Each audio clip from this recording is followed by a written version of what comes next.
How you doing, brother? My name is Ernest. How you doing? What's your name? Rob Morrison. We're here today. We would like to enlighten our youth about the harms that the street has to offer them. What are some of the things the kids talk about in school today? Well, if it's not educational, of course, it's streetwise things. Gangs, drugs, sex. Their objective to come to school every day is to talk about things that are not or not relating to education. The smaller kids, of course, you don't have a problem with them, but they give you problems too. But you want to make sure that they're focusing on the lesson for the day. Why is it so important for our youth to get an education? I think it's important. It's brutally important now because society has changed. When I was younger, my mom kept us in school. It was a thing for us to go to school, but now these children think this is a joke with all the amenities at hand, internet, cellular phones, everything is so digital, and the kids have everything at their advantage, every access. So their minds have become so lazy that they won't learn. But I think it's important for them to stay in school because in years to come, everything is going to be ran by computer, everything. And I think these kids need that advantage to stay in school. And if they don't get it, they're going to be in a lot of trouble. With society changing as rapid as it do, is the Board of Education providing the same method of teaching to hold the youth attention, or should they look for new methods in their best interest, our children? Well, with the first part of the question, the methods, I think the methods have changed somewhat. I think it's just that the children aren't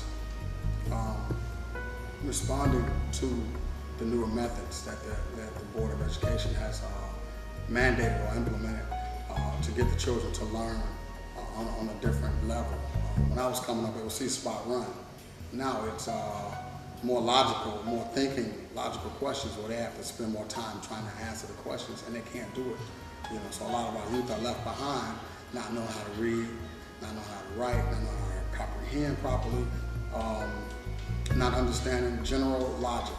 They don't understand it. That's a really hard task for them. Do our parents have a role in their actions, and should we hold them accountable? We should definitely hold the parents responsible for what goes on here in school or at home. Right now, we have to definitely keep tabs on our children. I'm a teacher, so I have to make sure that I'm holding myself responsible by teaching them. But then when they get home, you have to make sure that they're groomed and reared just as well. So I definitely hold the parents responsible in a lot of ways. Right now, you have over, I'll say like 60% of our children, or 50% of our children, have already redirected themselves towards the streets because of the influences, the uncles, the aunts. The home life might not be as stable, so they feel as though this is what they have to do to make a living or to make a big impression in school. I've seen kids come to school with wads of money, more than I make.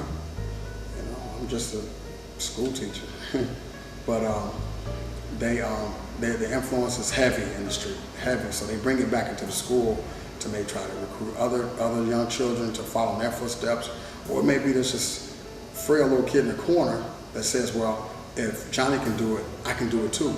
And then it starts showing this rebellious thing, and all of a sudden you have a chain reaction, and you have a group of little boys or kids that want to go out and turn to the streets other than coming in and getting an education. The alternative programs, the alternative to that is to create programs, not just in the schools, but outside the schools as well. In the neighborhoods, they have a lot of different off-the-street clubs that the children go to. But these are your smaller children. These aren't your 14, 15-year-olds. Those are the kids that are running the streets, causing trouble, gangbanging, selling drugs, like I said, and coming back into the schools to promote that within the school system. If you put together a program like a Scared Straight program, I think that you would have 50% of your children that'll be like, you know what, I'm straightening up, I'm flying right. And you have your other group that'll say, hey, screw this, I'm gonna go out here and challenge the world. And they're gonna lose. You will lose. No tolerance is almost like a joke.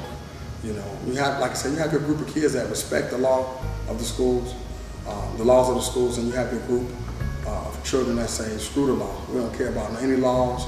You know, call my mama, she's not gonna do anything. So that No Tolerance Act is like a double-headed sword, two-sided coin. Damn you do, damn you don't. You know? Does entertainment play a role? Entertainment? Oh yeah, definitely. BT, we are responsible. So once again, it's an empowerment thing. You know, maybe more censorship. Youth today, man, they pay attention to what the rappers, what famous motherfuckers got, man, and I ain't famous, you know what I'm saying? For my shorties out there, or for the niggas that's my age, man, you like all that Lil Wayne and all that Jeezy and all that Juvenile, man. You hear how them niggas rapping, man, that's just to put in your CD player, man. And you hear their videos, you watch their videos, that's just for you to watch, man. Shit real though, right here. Man, they ain't talking about nothing. They getting paid, you know what I'm saying? They ain't really out there doing that. They might not be. That's just for them to get paid. This real right here. You know what I'm saying?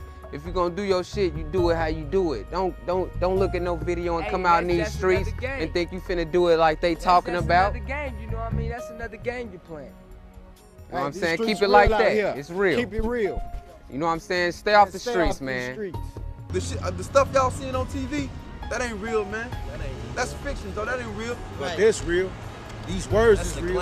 These streets is real. Facts. You know, This these is the streets truth. is real. This is really That's how what's it's up. going down in the hoods, in all neighborhoods, not just our neighborhood, in every neighborhood. The fact of the matter is that these streets is a silent killer. They Y'all say- need to stay aware of it. Be streetwise and street smart. Educate your kids to the ways of the streets so that they know what to look out for and not fall into the traps that is set for us. Let's say we sit here and look at our youth watching TV, watching the crap games, watching the rap videos on TV, and the most rap, I hear the famous word. It's called B-I-T-C-H. I don't want to mention it right now because I'm being respectful. On the rap video, you got a young lady half naked shaking her thing. On any video nowadays, you have a woman and she's half naked. So if I'm young and this is what I see on TV, quite naturally, I think this is the norm. This is what life's about. So I adapt that system, I put it in my life, and I unfold my game and add what I think I know about to it. And that's what messes them up from day one. From day one. If you let them look at TV all day, it's called the boob tube. It's for you people that want to be done.